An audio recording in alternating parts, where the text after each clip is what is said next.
And if you can just be that truest self, the truest self's going to rise to the highest place. So you just have to get the teenager out of you and go back to the essence you, and then you're going to get to the highest place you can.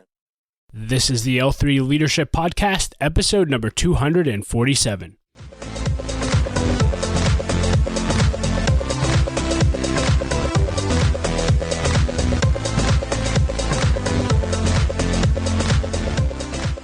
What's up, everyone, and welcome to another episode of the L3 Leadership Podcast, where we are obsessed with helping you grow to your maximum potential and to maximize the impact of your leadership. My name is Doug Smith, and I am your host, and in today's episode, you'll hear my interview with John Donovan, the former CEO of AT&T Communications, and you are in for an incredible treat. John was responsible for leading 250,000 people at AT&T, and so to be able to sit down with him was quite an honor. In our interview, you'll hear us talk about leadership, John's morning routine, his process for picking a virtue each month to work on, how he dealt with the responsibility and weight of his position, and his advice to leaders and managers looking to advance their careers, and so much more. You are going to get so much out of this interview. I am so excited for you to listen to it. But before we dive into the interview, I want to encourage each of you to become a member of our L3 Leadership community. We've literally just rebuilt our entire membership from the ground up, and we could not be more excited about it. When you become a member of L3 Leadership, here's just a few things that you'll receive. You'll receive a monthly coaching and training call on Zoom, either with myself or a high-level leader that I interview. And the beautiful thing about this is we'll be able to interview leaders and bring leaders to you that you would never be able to get access to, and you'll have a time to ask them questions each month. We're going to give all of our members one of our favorite leadership books each year. We will have member-only content tools and resources and a private Facebook group and ruthless accountability and so much more. And so listen, leader, we always tell you, do not do life alone. You need to be a part of a community, and this is the community you need to be a part of if you're going to grow as a leader. So if you want to learn more about membership, go to l3leadership.org/membership.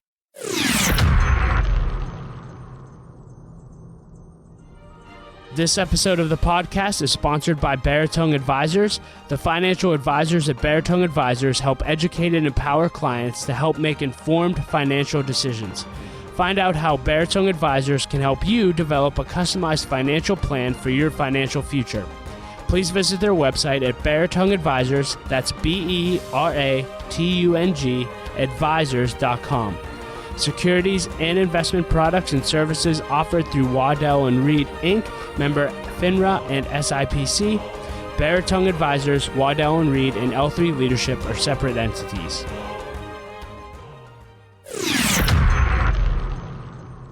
And with all that being said, let's dive right into the interview. Here's my interview with John Donovan, former CEO of AT&T Communications.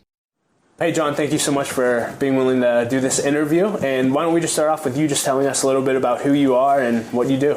John Donovan, and I just recently retired from my position as the CEO of AT&T Communications. Wow, and you, from what I understand, you were responsible for 200,000 people. Is that true? That's the ballpark. 250,000 is the closer number, but yeah, it's in the range, yeah. Wow. So I'm just curious, can you give us a little backstory of you? I'm just curious, what do you wish people knew about your journey to get to that place where you're leading 250,000 people? Well, I was just reading an article which I didn't realize labeled me really as a unicorn, someone moving from one socioeconomic class to another. So I get asked that question a lot, and I think that, certainly genetics help, being born to great parents.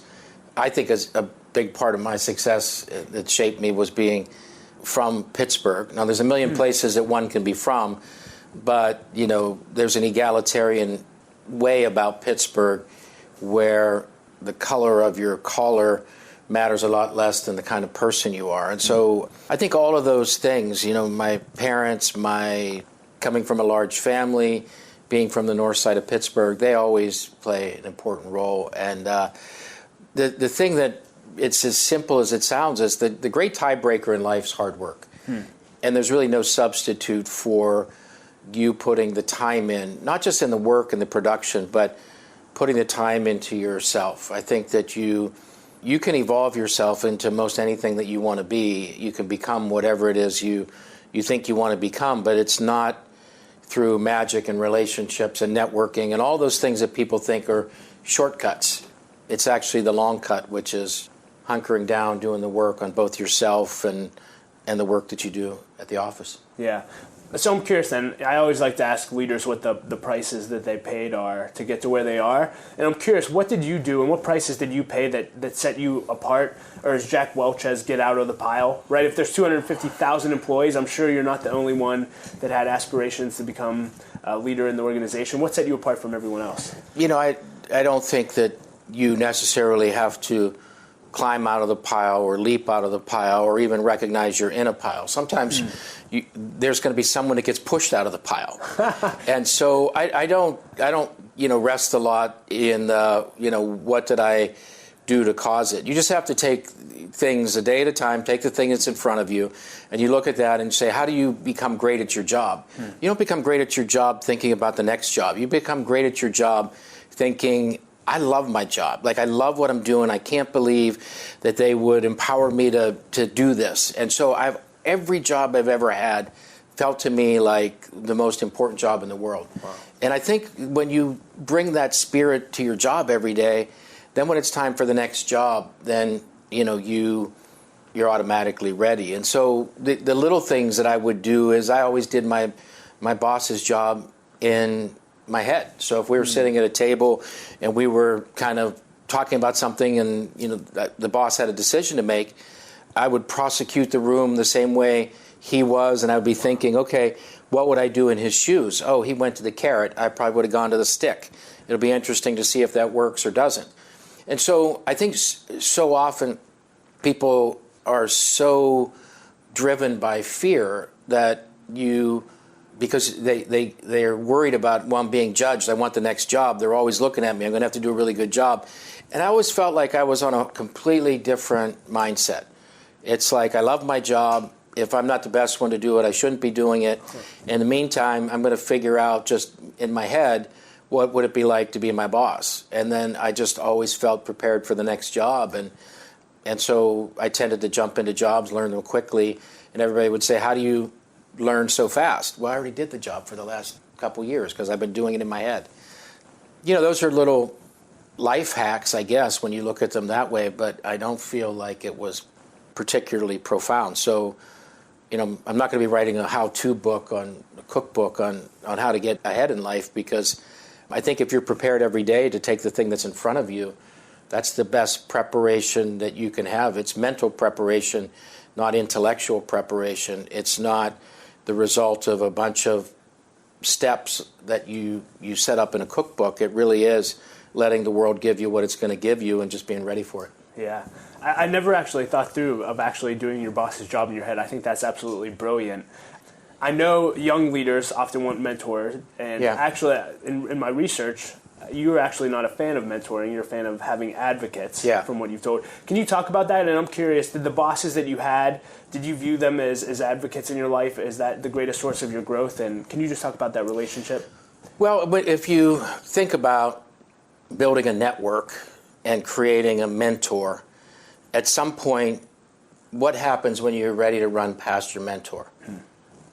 There's this, in the mentor's head, there are not that many people that are enlightened enough to say, this person is going to blow way past me. Let me get him a new mentor. So in some respects, the mentors anchor you into an environment. And I always felt like the world is a mentor. So, I learned lessons from people that were doing things wrong or incorrectly, or things that I don't want to be like that. So your eyes and your ears are your observation points, and the whole world's your mentor. Every person is a mentor. You can be taught things by, the security guard on the drive-through into the parking lot, the receptionist. All of those people in their own way can touch you and teach you. And if you were to put yourself in a narrower view to say, I'm going to have a mentor and let me ask you 5 questions and get advice, I'm not a big fan of that. I'm a fan of saying, if you can find a couple of people that will advocate for you, where they say, you know what, I'm going to take on your case. And if I'm going to advocate for you, we got to have a serious conversation. Doug, you're not preparing enough. You went into that last job. Why did you not get the job? And I think you went into it with an arrogant mindset. You didn't talk to enough people. You didn't have a plan. And when you move from just someone who sits in a room and they're all talking about who's going to get promoted. The difference is a mentor will keep quiet if the room's moving against the candidate. An advocate will say, wait a minute, I just want to stop. I think we're down a path that we really shouldn't be. I think we're focused on the wrong stuff. I will stake my reputation that she is ready to go do this job. That's an advocate. And that can overcome a lot of negativity. And so I've often said, if you find an advocate, you should cling to their leg and never let go. Like, never let them go, because you're only going to get a few of those in your life. So everybody searches for a network and mentors. And mentoring is sometimes drive-by advice. Wow. And there's no consequence to bad advice. So how do you build that relationship? Well, when you say, look, I'm going to need your help and I would really like for you to be my advocate, then it gets to be a whole different conversation. And that's why I've always kind of parsed those words in a way that said a network and a mentor are not only not necessary, they sometimes can be weigh you down. Yeah, and I heard you share a story that I want you to talk about, because I think when I talk to emerging leaders, we want an advocate, right? I think everyone listening to this would say, I want that.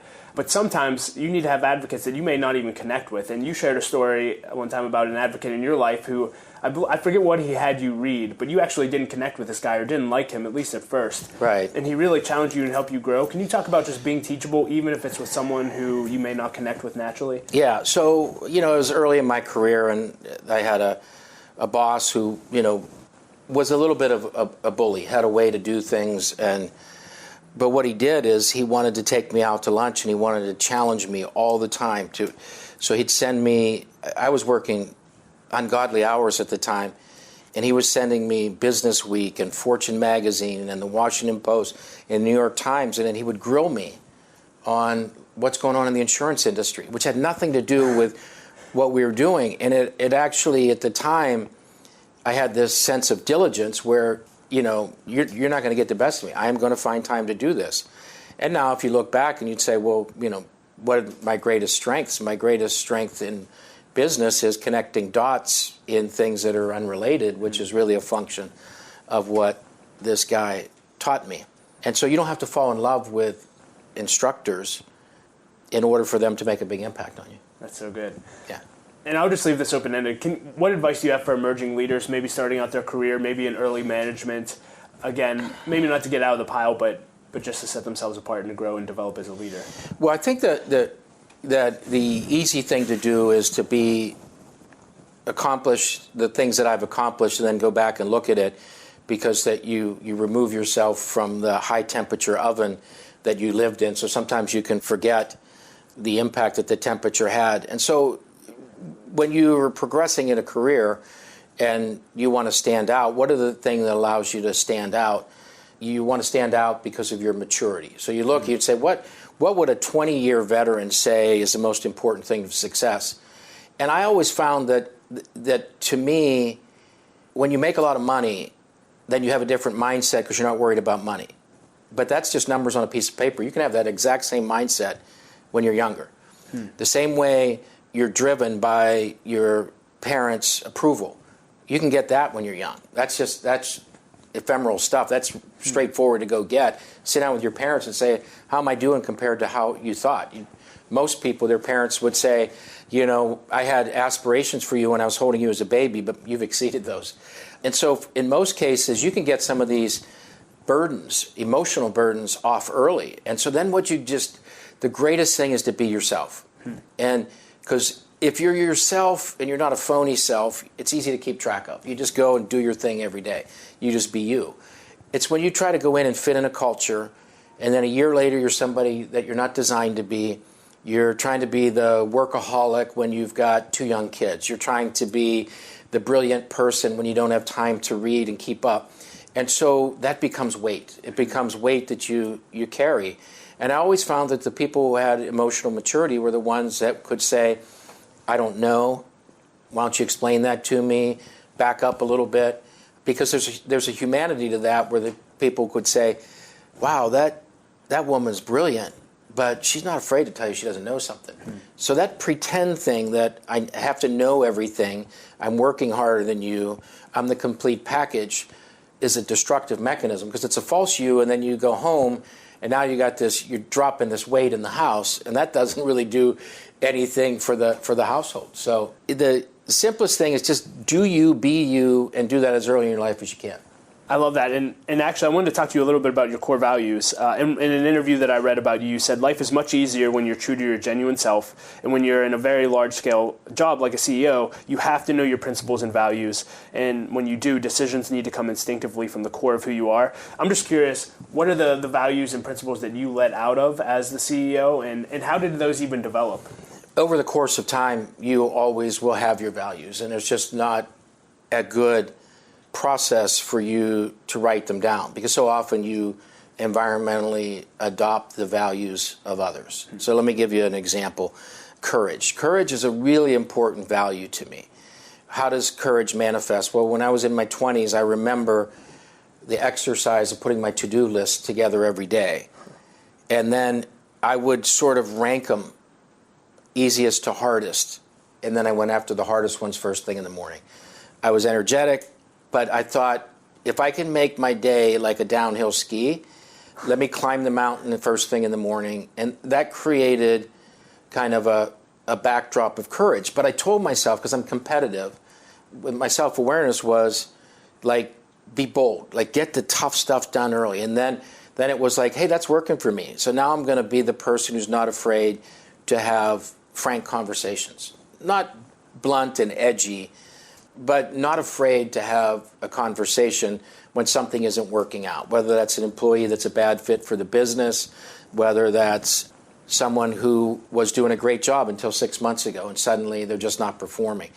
And then also, then you start to build this paradigm of truth, and now you find that courage and truth go together. And so the exercise isn't to take my list and adopt it. The exercise is look in the mirror and figure where you are on your list of values. And then if you're not proud of that list, if you're honest with yourself, the list is going to have stuff that you're not proud of. And that's the stuff, if you can work the things off the list that oughtn't be there, I think you're going to end up with a pretty good list, because a lot of us, that list is going to come from your parents and your early childhood and where you grew up and all that stuff. And so I often disappoint people because I take the magic out of career development and put it back to kind of genes and neighborhood and kindergarten activities. But that's the essence, really. And if you can just be that truest self, the truest self's going to rise to the highest place. So you just have to get the teenager out of you and go back to the essence you, and then you're going to get to the highest place you can. And for most of us, that's much higher than we would aspire to do if we were to write it on a piece of paper. Well, I want to talk to you a little bit about personal growth. You mentioned making a to-do list in the beginning of the day and knocking out the hardest thing first. Can you talk to us a little bit about your morning routine? I heard you talk about it in a setting, and I thought it was interesting. I always tried to own the morning, so I think device addiction is a real thing. I think people wake up and their body temperature and blood pressure and pulse start to get in a tempo that's driven by your device and what happened while you slept. And so I always felt like, again, I'm a competitive person by nature, so I think in terms of winning and losing, my thought on that is I'm going to own my morning, and I'm not going to let someone take ownership of that part of my day and that part of my life. And so, I got up, I meditated, I exercised, read. I did my morning routine, and so from like 4 or 4:30 in the morning until 7:30, I owned it. No one could intervene in it. It belonged to me. And so that just sets you to be so much more productive for the day. Now, it doesn't mean you wouldn't do something in the morning that's work-related, but you owned it. It was an act, a conscious act, and not a reaction. And I think a lot of people are living life on their heels, not realizing that they don't have control over the situation because they're just constantly in react mode. Yeah, so it's all about living intentionally. And I read that when you were 25 years old, you created a life plan for the next 30 years of your life. Mm-hmm. And I believe you recently changed that. Can you just talk about creating a life plan and what you learned from that exercise? Yeah, when I was in my mid-20s, I set goals. And at the time, it wasn't a life plan. It was more of goals. And more of the goals were related to financial accomplishment, career development. But it set me up to be done at 55. So when I was approaching 55 years old, a few years back, I decided to refresh the plan, but I would do it for rest of life. And I think those things help. And I think that the principles of putting a plan, putting things on a piece of paper, allow you to make important trade-offs. If you put what your financial goal is, then you're going to ask yourself, is that really an important thing? Or a relationship's more important? And it just allows you to feel more in control of things. So what I talk about all the time in career planning is you should use horizons that ensure that you can survive a bad boss and not have it affect your goals. Otherwise, it's not really a goal, it's a tactic. Right? So now all of a sudden I'm in survival mode because I don't like my boss and my job is, this company merged with that company and I'm under pressure. Like from a personal development standpoint, that's in a 35, 40-year career, that's nothing. Wow. And so a bad boss for 2 years is nothing. And so you have to use timelines and have objectives that can survive short-term shocks to the system. And I think that that's inadvertently what I had done because I put things essentially into decades, 25 to 35, 35 to 45, 45 to 55. And I put broad themes like, in the beginning, I'm going to say yes to every career opportunity that allows for growth. And so a lot of my friends here in Pittsburgh had careers where they never really moved. And like for me, it was like wherever I need to be, I'll be. So I have lived in Wisconsin and Minnesota and Washington, D.C. and the Bay Area and San Antonio and San Diego. And so I've become an outdoor cat. And so I have a lot of these experiences because they were foundational in my plan between 25 and 35 to grow. Yeah. And then 35 to 45 was about mastery of a profession. That's the point in time where you start to narrow your world down and say, I want to be an expert at something. I want to be, and I got to be one of the best, not just the best effort I can put forward, but I want to be like one of the best in the world. What's it take to do that? And then between 45 and 55, you yield the fruits of that. Wow. Now, that isn't exactly how my career worked, but it's close enough. The important thing is take your risks when you're young. Once you get a family and you get in the motion, then it gets much harder to be flexible. And if you wake up at 40 with 3 kids, a house, and a spouse, it's kind of hard to say, hey, let's just start moving around. Yeah. So your flexibility narrows, and I think that building a plan that worked that way for me was very beneficial because it got me in a mindset of taking risks when I was younger, and then I really focused on being good at what I do in the mid years, and then you yield the fruits of that your last decade. Yeah. Now, I don't know much about your family, and so I don't know if this is relevant or not, but I'm just curious, with all the moving you had to do, with the price that you had to pay, the hard work, did that impact your family, and would you do anything differently when you encourage young leaders who have young families, such as myself? No, I wouldn't change anything. I think that it's unhealthy to live much in the past. I think that the important thing is it's so important to pick the right spouse or any significant other or even your friend group, because work-life balance, and people always want to, think about how do I balance life. It's not. Everybody wants to measure it in hours. I'm working too much. I need more vacation time. It's not time, it's guilt. What you want to avoid is being around people who make you feel guilty for doing what you need to do. And I've been very blessed with my wife being willing to support me in anything I needed to do. So that might be, when you're 42 years old, the world is shifting technologically, and you say, look, I need 6 months of like a lot of my weekends and nights to go through white papers and study stuff, and I'm going to be an expert in this pivot that the world is taking. And my wife was always like, go for it. Oh, that's awesome. And so my wins became our wins, became family wins. And I went back to my daughter, I don't know, she was probably 22 or 23 at the time, and I told her I wanted to apologize to her for maybe not spending as much time with her as I should have. And it was interesting because she really not only gave me a get-out-of-jail card, she really inspired me because she said, you've always done things the right way. And so sometimes spending hours with your kids is the most important thing, but sometimes inspiring them is as good or better.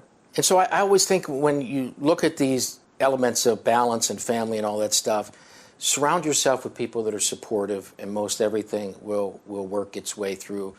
Be honest about stuff. Like if my wife calls me and says, you need to stay home, I'll stay home, because she'll so seldom ask that. And then I think when you think about the sacrifices that are necessary, if you look forward and say, I'm going to have to overcome these mountains of sacrifices, then it will be mountains of sacrifices. I honestly don't look at any of that as ever having been a compromise or a sacrifice. I just loved what I did every day. Yeah. And if it didn't sound good in the beginning, I gave it a shot. And then I fell in love with it. And then, things, when you have that mindset, it's a day's work. And if you're enjoying it, it's good. And then nothing looks big and onerous in front of you. You said that you don't enjoy living in the past or over guilt. And I read somewhere that you actually one day made an entire list of every mistake that you had ever made, and then I believe you threw it away and you were done with it. Can you talk about that exercise? I thought that was so fascinating. Yeah. I caught myself drifting, thinking I wish I'd done this over, wish I'd done that over. And I thought, what makes that go away? Is it, what is it, first of all? Feel guilty or, and we all have it. So I just sat down one day and I wrote it all out. And it was like 12 pages. And it went back to being 10 years old. Wow. And then it's cathartic to just write it all down, and then just threw it away and thought, it's one of the best documents I ever wrote, and it had the shortest shelf life. But it just found that it really allowed me to let it go. Last thing I wanted to ask you about personal growth was, I thought this was interesting. You pick a virtue a month to work on. Mm-hmm. I think Benjamin Franklin did that. Where did you get that, and what do you do intentionally with that? I'm just curious. For me, I'm Catholic, so I look at the wisdom of the saints. I've always been fascinated by acquisition of virtue and how you think about the sequencing of them. And so I ran across a publication probably 7 or 8 years ago that just had a virtue of the month. And so I adopted it, and I put it on a calendar, and I just read a small clip every day on the virtue. And then you found by the middle of the month, you were sick of the virtue. And then by the end of the month, you were ready to get on to the next one. And then by the second year, then you started to think, the problem isn't with the virtue I'm working on or being tired of reading about it. I'm tired of failing at it. So then you start to naturally adapt, Wow. how you address these virtues. And then after a while, it became like a really good exercise. You look forward to trying to be generous for a month. And so it's not easy to wake up every day, but it's good work, because if you wake up every day and you say, okay, well, I'm going to be the complete package, that's too much stress, too hard, too many things. But it's really simple. You say, I'm going to find ways to be generous today, or I'm going to just slow down, and every person who talks to me, I'm going to give my undivided attention. And you do that for like a month, and then you do that in year 2 and year 3 and year 4, then all of a sudden you're developing better habits. And that's really, we're just creatures of habit, and you want to discard your bad habits and keep growing your good habits. Yeah, I wanted to ask you about money as well. So you're a unicorn, right? I've skipped multiple classes. What have you learned about money, and what do you tell people? Because I feel like 90% of our country is just chasing money. What do people need to hear?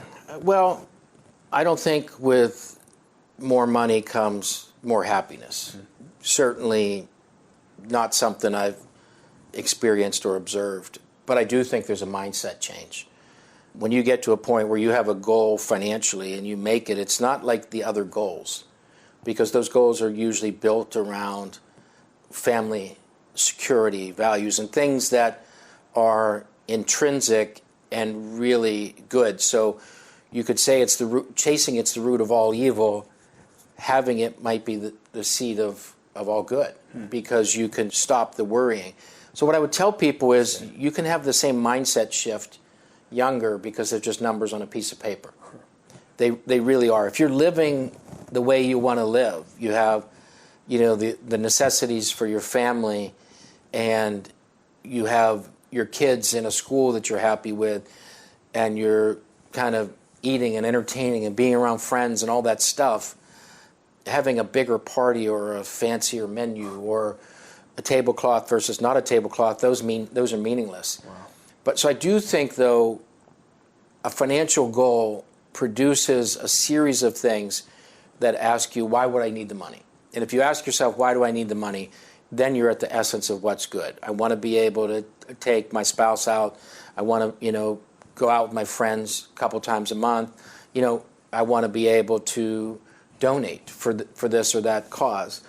That stuff you can achieve most of that stuff at a much lower financial goal than some people set out, because this idea of you want to be rich.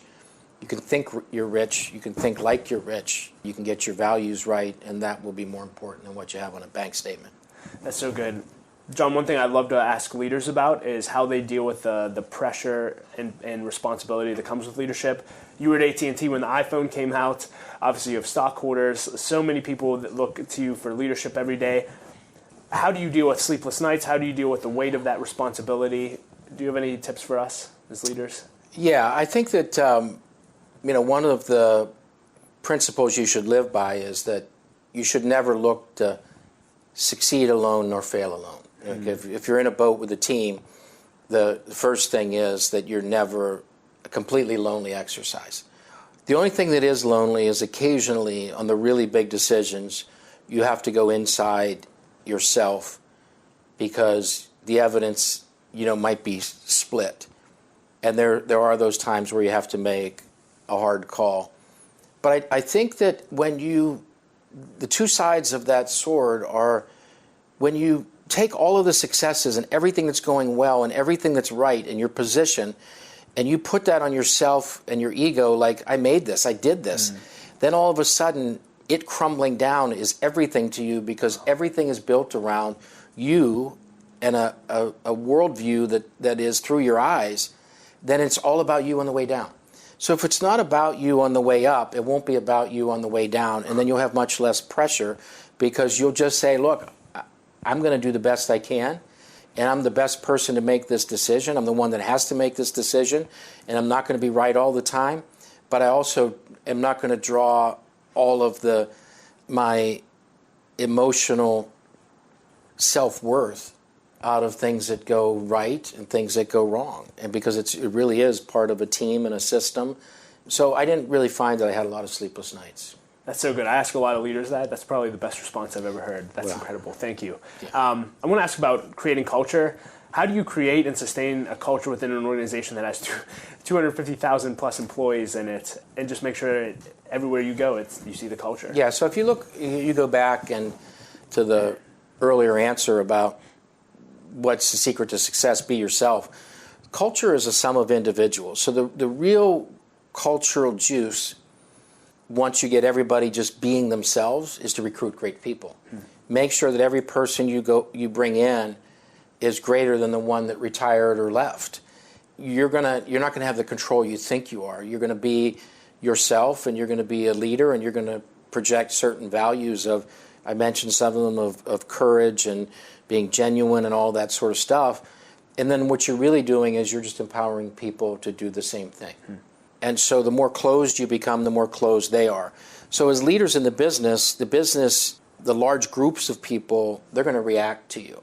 And so it's easy to say and hard to do. Is you tell everybody, come be your best self, and that's good enough. It's our job to make sure that it all gets together into workflows and customer care and all that stuff. But come just be you, go do you. But then you have to do the same thing. If there's a gap between what you're asking your people to do and what you're doing, they'll follow you. So the simplest thing is, culturally, people want to describe culture as we're customer centric, and then you say to the leader, how much time are you spending with customers? Well, I got to deal with Wall Street. I got to go to Washington. I got legislative stuff. The answer is you're not, and so therefore people are looking at you and saying, we're not a customer-centered organization. We're financially oriented. And so you have to start with your own calendar, your own words, your own town halls, and if that's not aligned to what you're trying to describe, people will pick that up, and they don't gravitate to imitating the words you wrote. They'll imitate what you're doing. And that's how you get these cultural gaps, or sometimes you get toxic cultures, because the leader is the bad apple in the bunch. Wow. last question before we dive into the lightning round. I'll just leave this open-ended, and it could be a similar answer, but what advice do you have to managers for being great managers to their team? I think you have to wake up every morning and have a service mentality. Like if you look and ask 50 people that work closely with me, what's John's management style, you'll get a different answer. Because what I try to be is what that group or that person needs me to be. So I always used to say that, Michael Jordan was winning scoring titles, then he was Defensive Player of the Year, and then he started winning championships. And to win championships, he might have to do any of the above on any given night. Wow. But it's just what it took to win that night. And you're not going to win by being a scorer every night. That's evidenced in most sports that the people who lead the league in scoring are seldom the ones winning championships. And so that's true of a manager as well. You have to get up in the morning, you have to look and know whether the organization needs a kick in the butt or a hug. And if you go and kick them in the butt every day, then you're going to get a certain set of behaviors. If you go hug them every day, you're going to go get a certain set of behaviors. And the truth is that organizations are sums of people.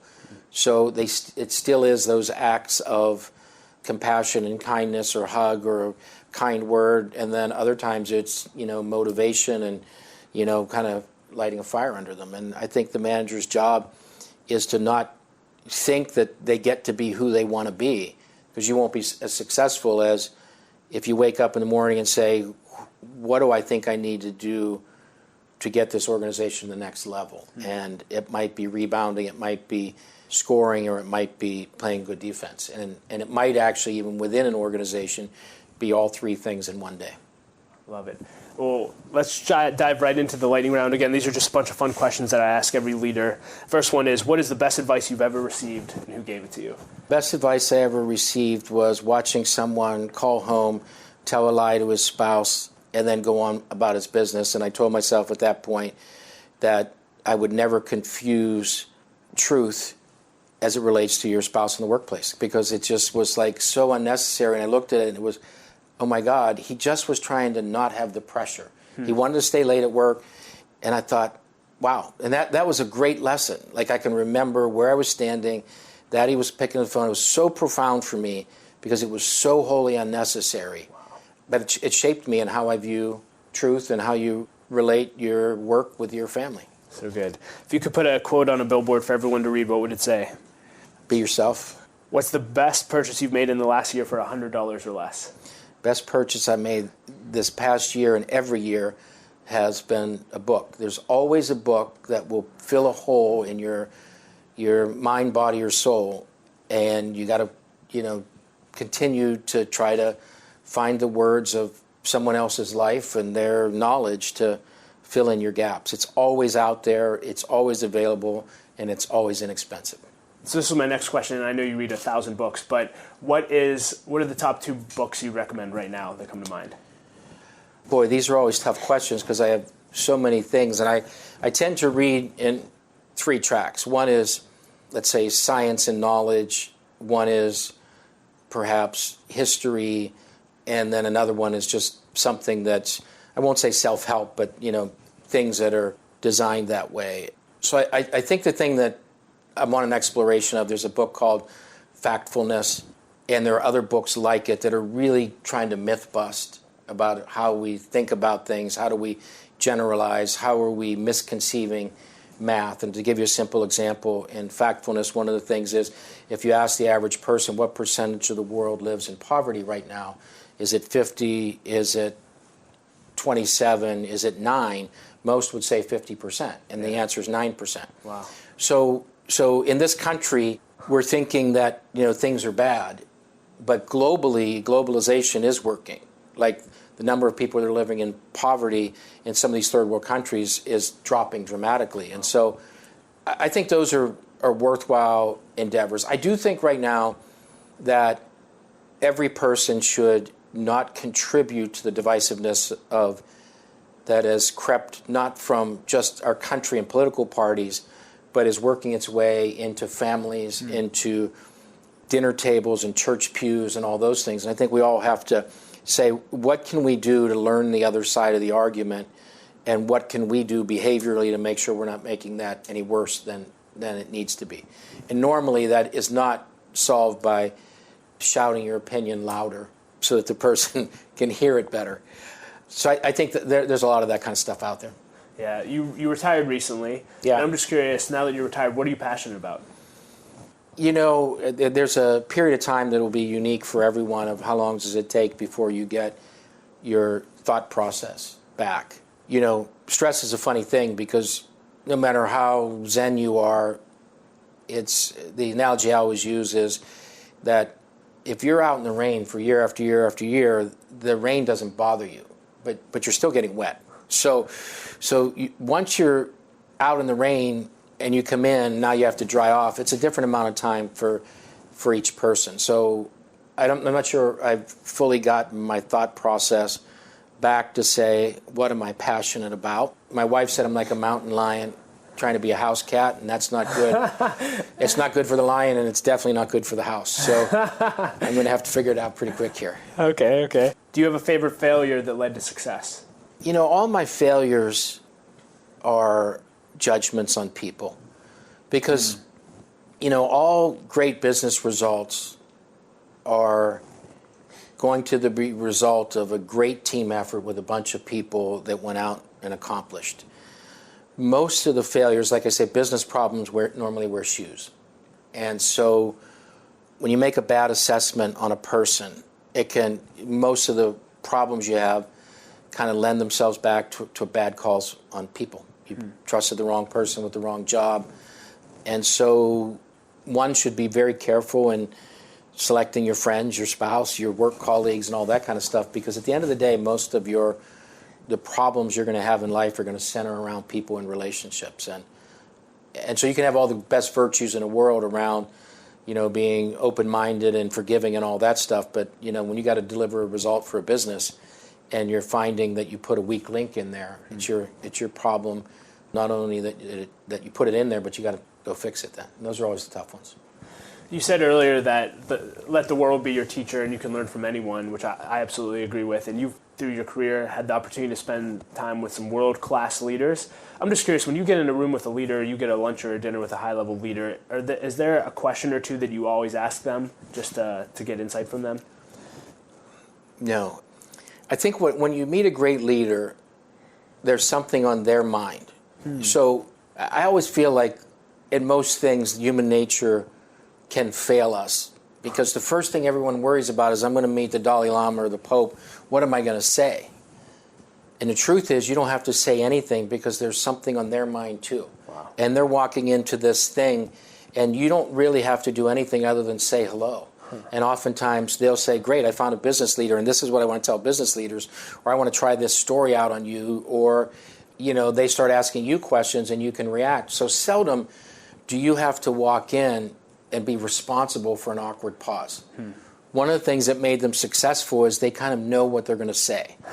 So in all of those times where I might have been nervous, it was a waste of energy, because whether it's Oprah or the CEO of a large corporation, they have an agenda and they have a set of things they want to say, and you're robbing yourself of their insight if you're trying to put your agenda onto them. At the level that you led at, aside from your family, what was the greatest investment of your time?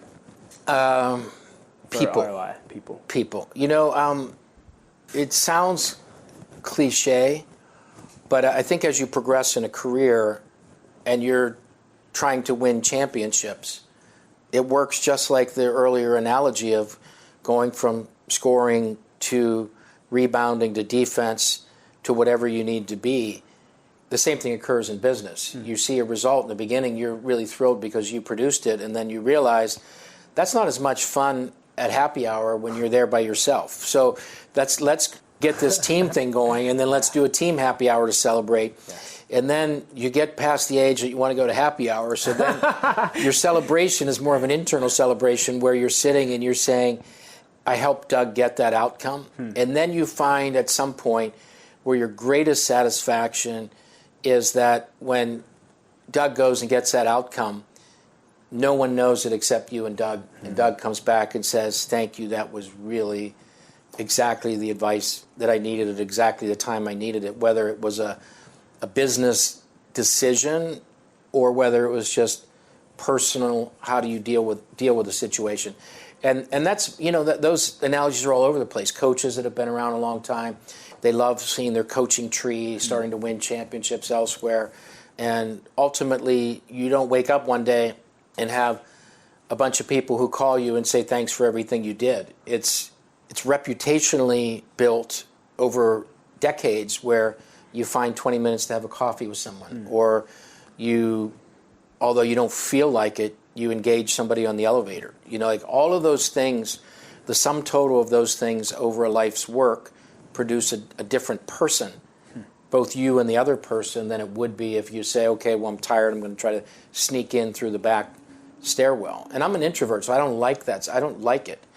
It's not like I draw energy from it, but small habits done with repetition produce the person that you are. What have you done that other people should do? Maybe an experience you've had, I'll just make it up, going to the Super Bowl, a place that you visited, but... I'll break it into a couple categories. I think that if you're a sports lover, going to one of the golf majors is, like when you go to a Super Bowl, it's kind of fun because you see lots of famous people going around, or you go to the Grammys and you see all the great singers. But when you go to a golf major, the course and the walking around and the quiet is such a better experience than the noise at a football stadium for me. Yeah. And so I think it's underappreciated how fun it is to see these folks you see on television all the time, but realize that it's not some noisy, crazy, kind of thing. So I think that's underrated. And when people go to Europe, I think that in the history of Europe, people go to the museums, they don't go to the churches.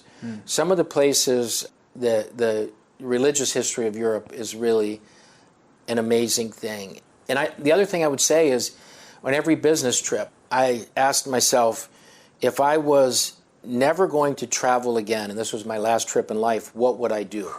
I love that. And I found myself, I've been on in mainland China, inside somebody's home, who a guy just knocked on a door and said, hey, do you mind if these guys come in and hang out with you for a while? But like those things are priceless. Or you go to, India and you get into someone's home, and those are the things that when I look back, they were like magical, because you go to India and you see what India has to offer, but how many people will, as a U.S. Caucasian European descent, would go into their home? Wow. And so those things produced a lot of really magical experiences over the years, and it's usually just finding a few extra hours and a little extra energy to run here, drive there, hop on the subway here, and then you can see some really amazing stuff. Is there anything left on your bucket list? I don't really live so much for a bucket list. I'm, more trying to work now on trying to get the kids to be successful in their chosen fields, and make sure my wife gets to see everything that she wants to see. So much more of my rest of life plan centers around things that are for the rest of my family. It's sort of the first half, the things were optimized around my career and success, and the back half will be centered around the rest of the family's needs and success. And it seemed like a fair trade. Yeah. And if you could have coffee with 20-year-old John Donovan, what would you tell him? Relax. Yeah.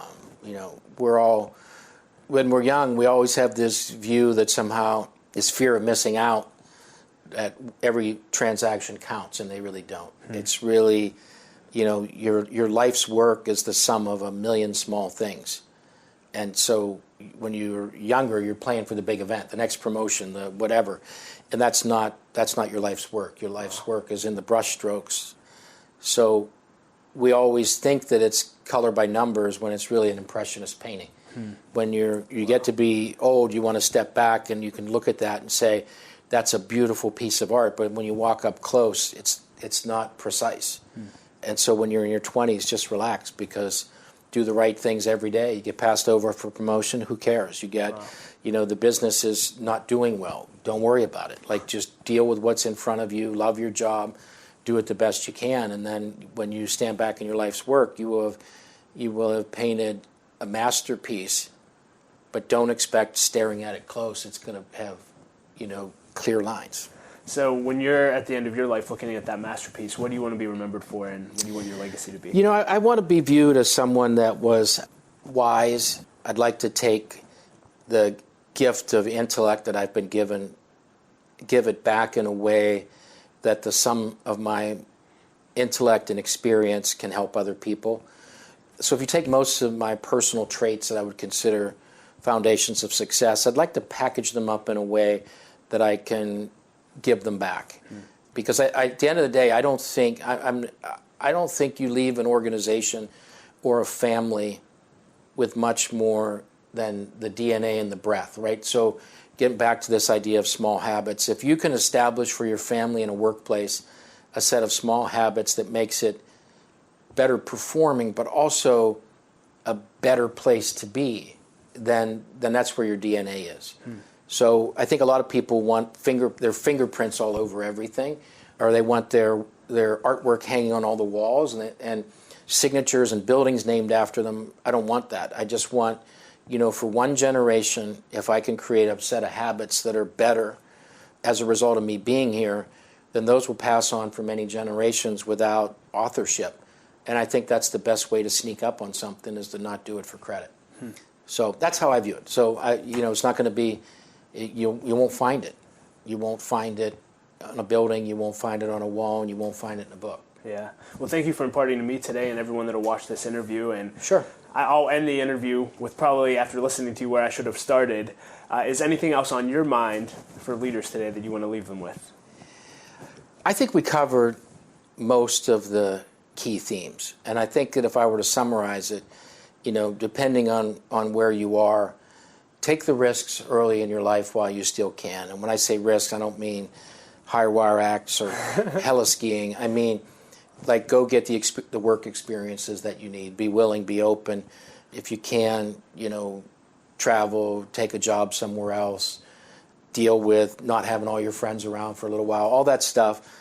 And then when you feel like it's time to settle down and your position in life changes, then you have to actually strive to be the best in your field. And I think that takes some conscious effort and work. And don't forget yourself. Like, when I say be yourself, there's certain aspects of becoming yourself. You have to look in the mirror and kind of every once in a while sit down, take stock, write stuff down.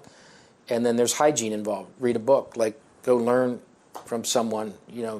Most of the time there's masters out there that have been in your shoes. And then I think the back part of your life takes care of itself. The most critical time in your career is the first 20 years. I'm saying take risks for 10, and for 10, pick a field and go be great at it. I love it. Well, John, thank you so much for your time today. Really appreciate it. Thank you, Doug. Yep. This was wonderful.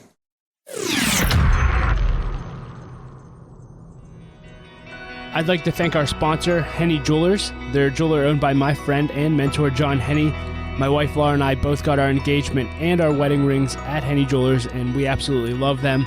Not only do they have great jewelry, but they also invest in people. In fact, they give every engaged couple a book to help them prepare for their marriage, and we just love that. And so if you're in need of a good jeweler, check out Henny Jewelers at hennyjewelers.com.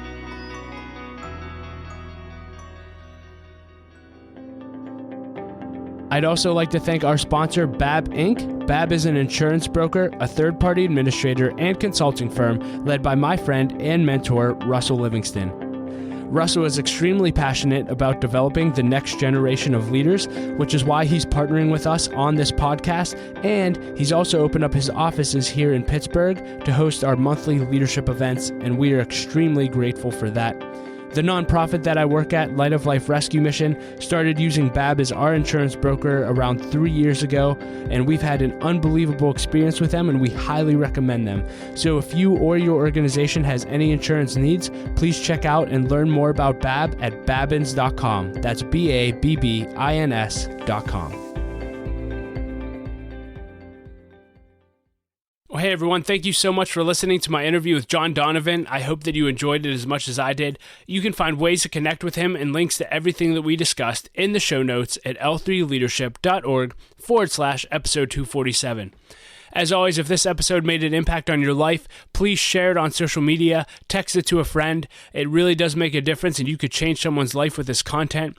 And it would mean the world to me if you enjoy the podcast. If you would leave a rating and review on iTunes, it really does help us grow our audience organically, so thank you in advance for that. And I'm going to end with a quote, as I always do, and I'm going to end with a quote I quote probably more than any other quote, and I've done it a lot on the podcast, but it's from Gerald Brooks, and he said, "Leadership is losing the right to think about yourself." And with everything going on in our world today, there's never been a better quote. If you're going to be a leader, you cannot think about yourself in today's world. Hey, thank you for listening and being a part of L3 Leadership. Laura and I appreciate you so much, and we will talk to you next episode.